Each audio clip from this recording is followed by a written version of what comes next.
நம்ம black Mirchi YouTube சேனல்ல ரொம்பவே பயங்கரமான ஹாரர் ஸ்டோரிஸை பத்தி பார்த்துக்கிட்டு இருக்கோம். அந்த வகையில உண்மையா நடந்த ஒரு சம்பவத்தை பத்தி தான் இன்னைக்கு நம்ம பார்க்க போறோம். காஞ்சூரிங் 2 அப்படின்ற படம் கண்டிப்பா நம்ம எல்லாருமே பார்த்திருப்போம். அது ரொம்பவே ஃபேமஸான ஒரு ஹாரர் மூவி. அந்த மூவியோட ரியல் ஸ்டோரியை தான் இன்னைக்கு நம்ம வீடியோல பார்க்க போறோம். நார்த் லண்டன்ல என்ஃபீல்ட் அப்படின்ற இடத்துல ஹட்சன் ஃபேமிலி வாழ்ந்திருக்காங்க. அவங்க ஃபேமிலில மொத்தம் 5 மெம்பர்ஸ் இருக்காங்க. ஒரு அம்மா, 4 குழந்தைங்க, அதுல 2 பொண்ணு 2 பசங்க. அம்மா பேரு பெக்கி, ஃபர்ஸ்ட் பொண்ணோட பேரு மார்கரெட், அவளுக்கு 12 வயசு ஆகுது. ரெண்டாவது பொண்ணு பேரு ஜானட், அவளுக்கு 11 வயசு ஆகுது. மூணாவதா ஜானி, அவனுக்கு 10 வயசு ஆகுது. நாலாவதா பெல்லி, அவனுக்கு 7 வயசு ஆகுது. இவங்க ரொம்ப ஏழ்மையான ஒரு ஃபேமிலி அப்படின்னு சொல்லலாம். அப்போதான் ஒரு நாள் 1977 ஆகஸ்ட் 30ஆம் தேதி அன்னைக்கு நைட்டு டின்னரை முடிச்சுட்டு எல்லாருமே தூங்க போயிடுறாங்க. பெக்கி அவங்களோட 4 குழந்தைங்களையும் அவங்க ரூம்ல தூங்க வச்சுட்டு இவங்களும் தூங்க போயிடுறாங்க. அந்த டைம்ல அவங்க வீட்டுல யாரோ ஓடி வர சத்தம் கேக்குது. ஆனா பெக்கி நல்லா தூங்கிக்கிட்டு இருக்காங்க. திடீர்னு பெக்கிய அம்மா எழுந்திருங்கன்னு யாரோ வந்து எழுப்புறாங்க. அந்த சத்தம் கேட்டு பெக்கி முழிச்சு பார்க்கும்போது ஜானட் ஒருவித பயத்தோட அவங்க அம்மாவை எழுப்புறா. உடனே அவங்க அம்மா, என்ன ஆச்சு, ஏன் இவ்வளவு வேகமா ஓடி வந்த ஜானட் அப்படின்னு கேக்குறாங்க. அதுக்கு உடனே ஜானட், என்னோட ரூம்ல ஏதோ சவுண்ட் எல்லாம் கேக்குது, கட்டில் எல்லாம் தானாவே நகர்ற மாதிரியான சத்தங்களும் கபோர்டு எல்லாம் தானாவே மூடி மூடி திறக்கிற சத்தங்களும் கேக்குது, எனக்கு ரொம்ப பயமா இருக்குது, நீங்க வந்து பாருங்க அப்படின்னு கூப்பிடுறா. உடனே அவங்க அம்மா ஜானட் கிட்ட, நீ ஏதோ கனவு கண்டிருப்ப, அப்படிலாம் எந்த ஒரு சத்தமும் கேட்கல, நீ போய் தூங்கு அப்படின்னு சொல்றாங்க. ஜானட்டும் அவ ரூமுக்கு போய் நல்லா தூங்கிடுறா. அதுக்கப்புறம் பெக்கியும் நல்லா தூங்கிட்டு இருக்கும்போது அவங்களுக்கு ஏதோ சத்தங்கள்லாம் கேக்குது. அந்த சவுண்ட் எல்லாம் சேம் ஜானட்டுக்கு கேட்ட மாதிரியே இவங்களுக்கும் கேக்குது. அதை கேட்டதும் பெக்கி உடனே எந்திரிச்சு அவங்க குழந்தைங்க இருக்கிற ரூமுக்கு போறாங்க. குழந்தைங்க தூங்காம விளையாடிட்டு இருக்காங்க போல அப்படின்னு நினைச்சுக்கிட்டு, ஜானட் நீ இன்னும் தூங்காம இருக்கிறியா அப்படின்னு கேக்குறாங்க. ஆனா அந்த ரூம்ல இருந்து எந்த ஒரு பதிலுமே வரல. உடனே பயங்கர கோவத்துல அந்த ரூம் கதவை ஓபன் பண்ணி பாக்குறாங்க. அந்த கதவை ஓபன் பண்ணி பார்க்கும்போது பெக்கி ரொம்பவே மிரண்டு போய் பாக்குறாங்க. ஏன்னா அந்த ரூம்ல இருக்கிற பர்னிச்சர்லாம் தானாவே நகர்ந்துகிட்டு இருக்கு. பட் அவங்க குழந்தைங்க நல்லா தூங்கிக்கிட்டு இருக்காங்க. இதை பார்த்து பெக்கி ரொம்ப பயந்து போய் தன்னோட குழந்தைங்க எல்லாத்தையுமே எழுப்பி வீட்டுல இருந்து வெளியே கூட்டிட்டு வரணும் அப்படின்னு நினைச்சு அவங்க கூட்டிட்டு வரும்போது ஒரு பெரிய கபோர்ட் வந்து அந்த வீட்டோட வாசல் கதவை அடைச்சிருது. இத பார்த்த பெக்கிக்கு என்ன பண்றதுன்னே புரியல. அன்னைக்கு நைட் ஃபுல்லா அந்த ரூம்லயே மாட்டிக்கிறாங்க. சேர்லாம் தானாவே பறக்குது, அங்க இருக்க கட்டெல்லாம் தானாவே நகர்ந்துகிட்டு இருக்கு. இப்படியே அன்னைக்கு நைட் ஃபுல்லா போகுது. நெக்ஸ்ட் டே காலையில இந்த வீட்டுல நடந்த விஷயங்கள்லாம் ஸ்டாப் ஆனதும் வேகமா பெக்கி அங்க இருக்கிற போலீஸ் ஸ்டேஷனுக்கு போய் கம்ப்ளைண்ட் பண்றாங்க. சார், எங்க வீட்டுல நைட்டு நேரத்துல ஏதோ சத்தங்கள்லாம் கேக்குது, எங்களுக்கு ரொம்ப பயமா இருக்குது, யாராவது திருடங்க வீடு உள்ள வந்துட்டாங்களா அப்படின்றது கூட எங்களுக்கு தெரியல அப்படின்னு சொல்றாங்க. உடனே போலீஸும் சரி நாங்க உங்க வீட்டுக்கு வந்து செக் பண்றோம் அப்படின்னு சொல்லி பெக்கி அவங்க வீட்டுக்கு அனுப்பி விட்டுட்டு கொஞ்ச நேரத்திலேயே போலீஸும் பெக்கியோட வீட்டுக்கு போய் செக் பண்றாங்க. பட் அங்க யாருமே இல்ல. அதுக்கப்புறம் அவங்க வீட்டுக்கு வெளியே வந்து அந்த 2 போலீஸும் பெக்கி கிட்ட, நாங்க உங்க வீட்டை ஃபுல்லா செக் பண்ணோம், அப்படி உங்க வீட்டுல யாருமே இல்ல அப்படின்னு சொல்லும்போது உடனே பெக்கி, இல்ல சார், நைட்டு பயங்கரமான சத்தங்கள்லாம் எங்களுக்கு கேக்குது அப்படின்னு சொல்லிட்டு இருக்கும் போதே அவங்க வீட்டுக்குள்ள சேர்லாம் நகர்ற மாதிரியான சத்தங்கள் கேக்குது. இந்த சத்தம் கேட்டதும் பெக்கி சொல்றாங்க, சார், இத்தனை நாள் நைட் டைம்ல கேட்ட சத்தம் இப்போ பகல்லையும் கேக்குது, நீங்க திரும்பவும் உள்ள போய் செக் பண்ணுங்க அப்படின்னு சொல்றாங்க. இதை கேட்டதும் போலீஸும் வேகமா அந்த சத்தம் எங்கிருந்து வருது அப்படின்றத பாக்குறதுக்காக அவங்க வீட்டுக்குள்ள போறாங்க. அப்படி அந்த சத்தம் எங்கிருந்து வருது அப்படின்றத பார்க்கும்போது அவங்க வீட்டு டைனிங் ஹால்ல இருந்து வருது. அந்த இடத்துக்கு போய் போலீஸ் பார்த்ததும் அவங்களுக்கு ஒரே ஷாக். ஏன்னா அங்க இருக்கிற சேர்லாம் தானாவே நகர்ந்துகிட்டு இருக்கு. உடனே 2 போலீஸ்ல ஒருத்தர் மட்டும் போய் அந்த சேரை புடிச்சு நிறுத்துறாரு. அதுக்கப்புறம் அந்த சேர் எந்த பக்கமும் அசையாம அப்படியே நிக்குது. அந்த சேரை நிப்பாட்டிட்டு திரும்புறாரு. மறுபடியும் அந்த சேர் நகர ஸ்டார்ட் ஆகுது. இந்த நேரத்துல அந்த 2 போலீஸ்க்கும் ரொம்பவே பயம் வந்துருது. ஒருவேளை நம்ம கிட்ட யாராவது இப்படி விளையாடுறாங்களா, இல்ல தரையில தான் ஏதாச்சும் பிரச்சனையா அப்படின்னு அங்க நல்லா செக் பண்ணி பாக்குறாங்க. அந்த இடத்துலயும் யாருமே இல்ல, தரையும் நார்மலா தான் இருக்குது. இத பார்த்தா அந்த 2 போலீஸ்க்கும் என்ன பண்றதுன்னே புரியல. உடனே அந்த வீட்டுல ஏதோ ஒண்ணு இருக்கு அப்படின்னு யோசிச்சுக்கிட்டே அந்த வீட்டை விட்டு வெளியே வர ட்ரை பண்ணும்போது அந்த சேர் அப்படியே பறந்து இவங்க இருக்கிற பக்கம் வருது. இவங்க 2 பேரும் அதை பார்த்து பயந்து ஓடும்போது திடீர்னு அந்த சேர் செவுத்துல மோதி உடஞ்சி கீழே விழுந்துருது. இதை பார்த்து அந்த 2 போலீஸும் பயந்து போய் வேகமா வெளியே ஓடி வந்துடுறாங்க. உடனே பெக்கியும், சார், தயவு செஞ்சு எங்களுக்கு ஹெல்ப் பண்ணுங்க அப்படின்னு சொல்லி கேட்டுக்கிட்டே அந்த போலீஸ் பின்னாடியே ஓடுறாங்க. உடனே அந்த போலீஸ் 2 பேருமே பெக்கி கிட்ட, நாங்க உங்க வீட்டை ஃபுல்லாவே செக் பண்ணிட்டோம், திருடன் மாதிரி யாருமே உள்ள இல்ல, ஆனா ஏதோ மர்மமான விஷயம் உங்க வீட்டுல இருக்குது, அதுக்கு எங்களால ஹெல்ப் பண்ண முடியாது அப்படின்னு சொல்லிட்டு வேகமா வண்டி எடுத்துட்டு போயிடுறாங்க. அதுக்கப்புறம் இந்த சம்பவம் வேகமா அந்த ஊர் ஃபுல்லா ஸ்ப்ரெட் ஆக ஆரம்பிக்குது. அதுக்கப்புறம் இந்த விஷயம் தெரிஞ்ச சில பேர் மூவிஸ் எடுக்கிறதுக்காகவும் இவங்க வீட்டுக்கு வராங்க, சிலர் ஹெல்ப் பண்றதுக்காக வராங்க, சில பேர் இந்த மாதிரி உண்மையா நடந்திருக்கா அப்படின்றத கேட்கறதுக்காகவும் வராங்க. அது மட்டும் இல்லாம பிரஸ், மீடியா, டெலிவிஷன் அந்த மாதிரி நிறைய இன்வெஸ்டிகேட்டர்ஸும் இவங்க வீட்டுக்கு வராங்க. அப்படி வந்தவங்கள்ல Maurice cross, Leon, John, Tina அப்படின்ற 4 பேரும் ரொம்பவே இம்பார்ட்டன்டான பர்சன்ஸ். ஆனா இந்த மாரிஸ், லியோன் இந்த 2 பேருமே ஸ்ட்ரேஞ்சான ஸ்பிரிட்ஸ பத்தி முழுசா தெரிஞ்சவங்க. பட் கான்ஜூரிங் 2 மூவில எட் அண்ட் லோரன் தான் அந்த ஸ்பிரிட்ஸ பத்தி முழுசா தெரிஞ்சவங்களா காமிச்சிருப்பாங்க. ரியல் ஸ்டோரியில எட் அண்ட் லோரன் ஒரே ஒரு நாள் மட்டும் தான் இந்த வீட்டை பத்தி விசாரிச்சுட்டு போயிருப்பாங்க. ஆனா இந்த வீட்டுல இருந்து முழுசா இன்வெஸ்டிகேட் பண்ணது இந்த மாரிஸ் அண்ட் லியோன் இவங்க தான். இந்த விஷயம் பயங்கரமா ஸ்ப்ரெட் ஆனதுக்கு அப்புறம் இந்த வீட்டுக்கு மாரிஸும் லியோனும் வராங்க. அந்த வீட்டிலேயே தங்கி இன்வெஸ்டிகேஷனும் பண்ண ஸ்டார்ட் பண்றாங்க.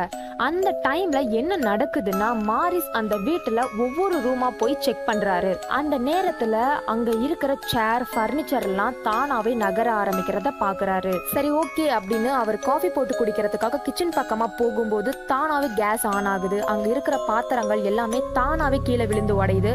இத பார்த்து மாரிஸ் ஓகே இங்க ஏதோ ஒரு ஸ்பிரிட் இருக்கு அப்படின்றத கன்ஃபார்ம் பண்றாரு. அப்போ திடீர்னு அந்த குழந்தைங்க இருக்கிற ரூம்ல பயங்கரமான கத்துற சத்தங்கள்லாம் கேக்குது. அந்த சவுண்ட கேட்டதும் மாரிஸ், பெக்கி எல்லாருமே ஓடி போய் பாக்குறாங்க. அங்க போனதும் மார்கரெட் தரையில விழுந்து கிடக்குறா. உடனே மாரிஸ் அவகிட்ட, மார்கரெட் உனக்கு என்ன ஆச்சு, ஜானட் எங்க, ஜானட்டையே காணோம் அப்படின்னு கேட்கும்போது உடனே மார்கரெட் எனக்கு தெரியல, அவ இங்கதான் இருந்தா, திடீர்னு காணாம போயிட்டா அப்படின்னு சொல்றா. உடனே பெக்கியும் ஜானட்டை காணோம் அப்படின்னு எல்லா இடத்துலயும் தேடுறாங்க. ஒருவேளை வெளியே போயிருப்பாளோ அப்படின்னு யோசிச்சுக்கிட்டே அந்த வீட்டுல இருந்து வெளியே வரும்போது அந்த வீட்டோட டோர் தானாவே க்ளோஸ் ஆயிருது. அதை பார்த்ததும் அங்க இருக்கிற எல்லாருமே பயந்து போயிடுறாங்க. அந்த நேரத்துல அங்க யாரோ ஒரு பர்சனோட வாய்ஸ் கேட்க ஆரம்பிக்குது. அந்த வாய்ஸ் கேட்கறதுக்கு ரொம்ப ஸ்கேரியா இருக்கு. அந்த வாய்ஸ் கேட்டதும் அங்க இருக்கிற எல்லாருமே ஷாக்ல இருக்காங்க. அப்போதான் அந்த ரூம்ல இருக்கிற ஒரு கபோர்ட்ல இருந்து சில சத்தங்கள்லாம் கேக்குது. அப்போதான் மாரிஸ் மெல்ல அந்த கபோர்ட் கிட்ட போய் எட்டி பாக்குறாரு. அந்த இடத்துல ஜானட் வித்தியாசமா படுத்திருக்கா. உடனே மாரிஸ் என்ன பண்ணிட்டு இருக்க ஜானட், அங்க என்ன பண்ற, கீழே இறங்கி வா அப்படின்னு கூப்பிடுறாரு. அப்போ ஜானட் எந்த ஒரு பதிலுமே சொல்லாம சைலண்டா படுத்திருக்கா. அகைன் செகண்ட் டைமா மாரிஸ் அவளை கூப்பிடும் போது டக்குன்னு ஜானட் திரும்பி பார்த்து ஒரு வயசான ஓல்டு மேன் வாய்ஸ்ல பேச ஆரம்பிக்கிறா. அது மட்டும் இல்லாம அவ ஃபேஸ் பாக்குறதுக்கு வேற மாதிரி ரொம்ப ஸ்ட்ரேஞ்சா இருக்குது. தென் அந்த ரூம்ல ஒரு வித்தியாசமான அழுகுன மாதிரியான பேட் ஸ்மெல் வர ஆரம்பிக்குது. இத பார்த்து பயந்து போய் எல்லாரும் நிக்கும் போது ஜானட் அந்த கபோர்ட்ல இருந்து கீழே குதிச்சறா. அதுக்கப்புறம் பலவிதமான வாய்ஸ்ல எல்லாம் அவ பேச ஆரம்பிக்கிறா. திரும்பவும் கொஞ்ச நேரத்திலேயே ஜானட் நார்மலாவும் ஆயிடுறா. இத பார்த்து மாரிஸ் ஜானட் மேலதான் சில ஸ்பிரிட்ஸ் எல்லாம் இருக்குது அப்படின்றத கன்ஃபார்ம் பண்றாரு. அதுக்கப்புறம் அவர் பெக்கிய கூட்டிட்டு போய் சில விஷயங்களை சொல்றாரு. அது இந்த வீட்டுல உண்மையாவே ஏதோ அமானுஷ்யங்கள்லாம் நடக்குது, உங்க பொண்ணு ஜானட் மேலதான் சில ஸ்பிரிட்லாம் இருக்குது அப்படின்றத சொல்றாரு. இத கேட்டதும் பெக்கி ரொம்பவே பயந்து போயிடுறாங்க. நெக்ஸ்ட் மாரிஸ் அவங்க வீட்டுக்கு பக்கத்துல இருக்கிறவங்க கிட்ட விசாரிக்க ஆரம்பிக்கிறாரு. அப்போதான் அந்த பீப்புள்ஸ்லாம் சொன்ன விஷயங்கள் இவருக்கு ஒரு வித ஆச்சரியமான ஒரு விஷயமா இருந்துச்சு. அப்படி அவங்க என்ன சொன்னாங்கன்னா, அந்த வீட்டுல இருந்து திடீர்னு ஒரு பயங்கரமான சத்தம் கேட்கும். அந்த சவுண்ட் எப்படி இருக்கும்னா ஒரு ஓல்டு மேனோட வாய்ஸ் மாதிரி இருக்கும். சில நேரங்கள்ல பல விதமான சத்தங்களும் கேட்கும் அப்படின்னு சொல்றாங்க. இன்னும் சில பேர் என்ன சொல்றாங்கன்னா, அவங்க வீட்டுல ஏதோ சவுண்ட் கேக்குதுன்னு, அப்படி அது என்ன சவுண்டு அப்படின்றத விண்டோ வழியா பார்க்கும்போது அவங்க வீட்டுல இருக்க பர்னிச்சர்ஸ் எல்லாம் மேல பறந்துகிட்டு இருக்கும் அப்படின்றதையும் சொல்றாங்க. அவங்க வீட்டு வாசல்ல இருக்கிற ஸ்டோன்லாம் அந்தரத்துல பறக்கிறதையும் நாங்க பார்த்திருக்கோம் அப்படின்றதையும் சொல்றாங்க. ஆனா இன்னும் சில பேர் அவங்க வீட்டோட சுவர்லாம் ஒரு வயசான ஓல்டு மேனோட ஷேடோ தெரியறதாவும் சொல்றாங்க. அந்த ஷேடோ பார்க்கவே ரொம்ப பயமா இருக்கும் அப்படின்றதையும் சொல்றாங்க. லாஸ்டா அவங்க பக்கத்து வீட்டுக்காரர் என்ன சொல்றாருன்னா, ஒரு நாள் நைட்டு அவங்க வீட்டுல ஏதோ பயங்கரமான சவுண்ட் எல்லாம் கேட்டுச்சு. உடனே வேகமா போய் எங்க வீட்டு ஜன்னல்ல இருந்து அவங்க வீட்டு ஜன்னலை பார்த்தேன். அப்படி பார்க்கும்போது அந்த டைம்ல நான் பார்த்த அந்த சம்பவம் என்னாலேயே நம்ப முடியல. அப்போ ஜானட் அந்த இடத்துல பறந்துகிட்டு இருந்தா. அத பார்த்ததும் நான் அவங்க வீட்டுக்கு வேகமா ஓடி போனேன் அப்படின்னு சொல்றாரு. அந்த சம்பவத்தை அவர் போட்டோவாவும் எடுத்திருக்காரு. அந்த டைம்ல அவர் எடுத்த அந்த போட்டோ பயங்கர வைரலா ஸ்ப்ரெட் ஆக ஆரம்பிச்சது. அப்போ அந்த போட்டோவை பார்த்து பல பேர் பயந்தாலும் பல பேர் ஆச்சரியப்பட்டாலும் சில பேர் என்ன சொல்றாங்கன்னா, இந்த போட்டோவை பார்த்தா ஜானட் பெட் மேல இருந்து குதிக்கிற மாதிரி தான் இருக்குது, இது பறக்கிற மாதிரி எல்லாம் இல்ல அப்படின்னு சொல்றாங்க. அப்போ இந்த சம்பவங்கள்லாம் நடந்ததுக்கு அப்புறம் மாரிஸ் என்ன பண்றாருன்னா, அவங்க ஃபேமிலியில இருக்கிற எல்லாரையுமே இன்வெஸ்டிகேஷன் பண்றாரு.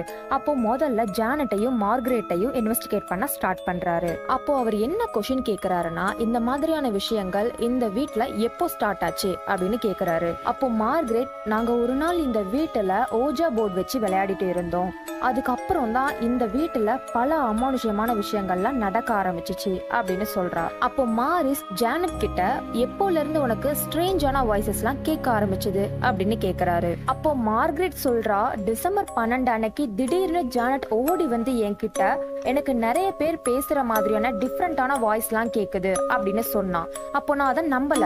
பட் அதுக்கப்புறம் ஜானட் என்கிட்ட பேசிக்கிட்டே இருக்கும்போது திடீர்னு வேற வாய்ஸ்ல பேச ஆரம்பிச்சா. அந்த வாய்ஸை கேட்டதும் நான் ரொம்ப பயந்துட்டேன். ஜானட், நீ ஏன் இப்படி பண்ற அப்படின்னு கேட்டதும் கொஞ்ச நேரத்திலேயே அவ நார்மலா ஆயிட்டா. அப்போ நான் ஜானட் கிட்ட நீ எதுக்காக வேற மாதிரியான வாய்ஸ் எல்லாம் பேசுற அப்படின்னு கேட்கும்போது ஜானட் பயங்கரமா அழுதுகிட்டே, நான் அப்படிலாம் பேசல, நீ என்ன நம்பு அப்படின்னு சொல்லிட்டு வேகமா போய் தூங்கிட்டா. அதுக்கப்புறம் 3 நாள் கழிச்சு திரும்பவும் இதே மாதிரி நிறைய வாய்ஸ்ல பேச ஆரம்பிச்சா அப்படின்னு மார்கரெட் சொல்றா. அதுக்கப்புறம் மாரிஸ் என்ன கேக்குறாருன்னா, ஓகே ஜானட், நீ மொத்தம் எத்தனை வாய்ஸ்ல பேசுன அப்படின்னு கேக்குறாரு. அதுக்கு மார்கரெட், ஜானட் மொத்தம் 10 வாய்ஸுக்கு மேல பேசுவா, அந்த வாய்ஸ் எல்லாமே வயசான ஓல்டு மேனோட வாய்ஸ் மாதிரியே இருக்கும் அப்படின்னு சொல்றா. உடனே மாரிஸ் கேக்குறாரு, ஜானட், இந்த வாய்ஸ் எல்லாமே உனக்குள்ள இருந்து வருதா இல்ல உனக்கு பக்கத்துல இருந்து வருதா அப்படின்னு கேட்கும்போது அதுக்கு ஜானட் சொல்றா, இல்ல இந்த வாய்ஸ் எல்லாமே எனக்குள்ள இருந்து வராது, என்னோட கழுத்துக்கு பேக் சைட்ல இருந்து தான் வரும். அந்த நேரத்துல என் பக்கத்துல யாரோ என்னோட கழுத்துல கை வச்சுக்கிட்டு இருக்கிற மாதிரியே இருக்கும் அப்படின்னு சொல்றா.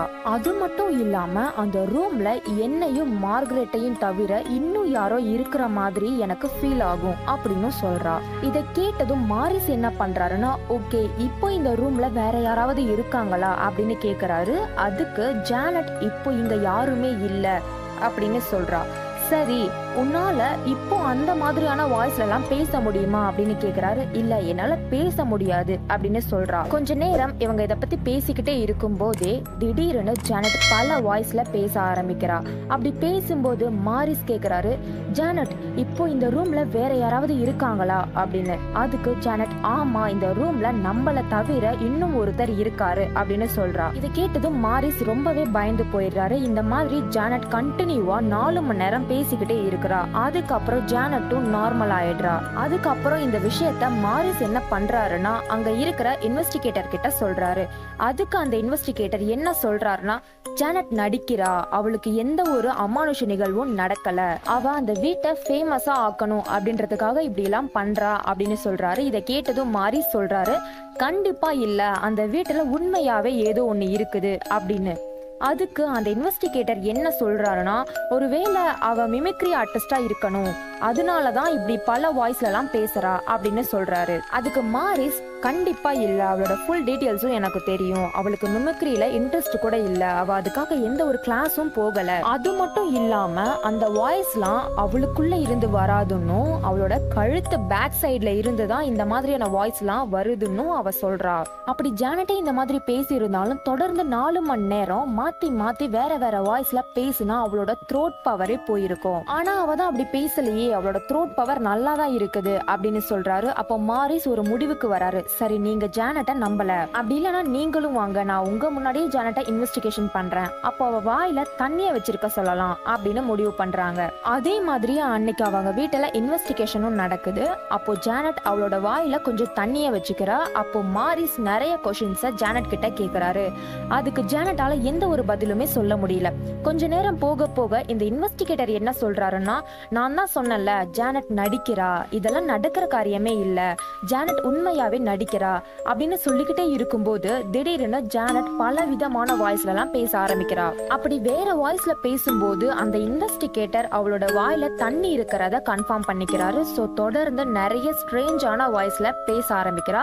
அதுவும் ரொம்ப நேரம் பேசிக்கிட்டே இருக்கிறா. கொஷின்ஸும் அவங்க கேக்குறாங்க, அதுக்கு ஆன்சரும் பண்றா. இத பார்த்ததும் அந்த இன்வெஸ்டிகேட்டர் ரொம்பவே பயந்து போயிடுறாரு. அப்போதான் அவர் நம்புறாரு. அது மட்டும் இல்லாம இந்த மாதிரியான சம்பவங்கள் இந்த வீட்டுல நடக்கிறதுக்கு என்ன காரணம் அப்படின்றதையும் கேட்கும் போதுதான் இந்த ஜானட்டும் மார்கரெட்டும் சொல்றாங்க, இங்க இருக்கிற ஆன்மாக்கள் எங்களை பயமுறுத்தல, அவங்க எங்களோட சேர்ந்து வாழணும்னு ஆசைப்படுறாங்க. இவங்க எல்லாருமே ஒரு காலத்துல இங்க வாழ்ந்து இறந்து போனவங்களோட ஆன்மாக்கள் தான் அப்படின்னு சொல்றாங்க. இந்த சம்பவங்கள்லாம் நடந்து முடிஞ்சதுக்கு அப்புறம் மாரிஸ் பெக்கி கிட்ட சொல்றாரு, இந்த வீட்டுல சில ஸ்பிரிட்ஸ் எல்லாம் இருக்குது, அதுக்கு நீங்க சர்ச்சில் இருக்கிற ஃபாதர் பாஸ்டர்ஸை கூட்டிட்டு வந்து பிரேயர்ஸ் பண்ணணும் அப்படின்னு சொல்றாரு. உடனே பெக்கியும் ஒரு ஃபாதரை கூட்டிட்டு வந்து அந்த வீட்டுல சில சடங்குகளை செய்யறாங்க. அதுக்கப்புறம் இந்த மாதிரியான சம்பவங்கள் நடக்கிறது ஓரளவு குறைஞ்சிருது. அதுக்கப்புறம் 2 வருஷம் கழிச்சு சுத்தமாவே இந்த மாதிரியான சம்பவங்கள் நடக்கிறது நின்றுது. தென் அதுக்கப்புறம் தான் இந்த சம்பவங்களை பத்தி காஞ்சூரிங் 2 அப்படின்ற படம் மூலியமா ரிலீஸ் ஆகுது. ஆனா இந்த படம் ரிலீஸ் ஆன கொஞ்ச நாள்லயே பயங்கர ஹிட் ஆகுது. அதுக்கப்புறம் ஜானட் பயங்கரமா மனதளவுல பாதிக்கப்பட்டாங்க. ஏன்னா இந்த படம் பார்த்த நிறைய பேரு ஜானட்டை பார்த்து உண்மையாவே இந்த மாதிரியான விஷயங்கள்லாம் நடந்துச்சா, நீ பேய்கிட்ட எல்லாம் பேசினியா, பேய பார்த்தியா, அந்த டைம்ல உன்னோட உணர்வுகள்லாம் எப்படி இருந்துச்சு அப்படின்னு பல விதமான கொஷின்ஸை கேட்க ஆரம்பிச்சாங்க. இதனால மென்டலி ரொம்பவே டிஸ்டர்ப் ஆகி அவங்க மென்டலி ரொம்பவே பாதிக்கப்படுறாங்க. ஓகே, இந்த காஞ்சூரிங் 2 ரியல் ஸ்டோரியோட வேற சில இன்ஃபர்மேஷன் உங்களுக்கு கிடைச்சா கமெண்ட்ல லீவ் பண்ணுங்க. இந்த வீடியோ உங்களுக்கு பிடிச்சிருந்தா லைக் பண்ணுங்க, ஷேர் பண்ணுங்க, தென் மறக்காம பிளாக் மிர்ச்சி சேனலை சப்ஸ்கிரைப் பண்ணிடுங்க. அப்போதான் நாங்க அப்லோட் பண்ற ஒரு வீடியோ உங்களுக்கு நோட்டிபிகேஷனா ஷோ ஆகும்.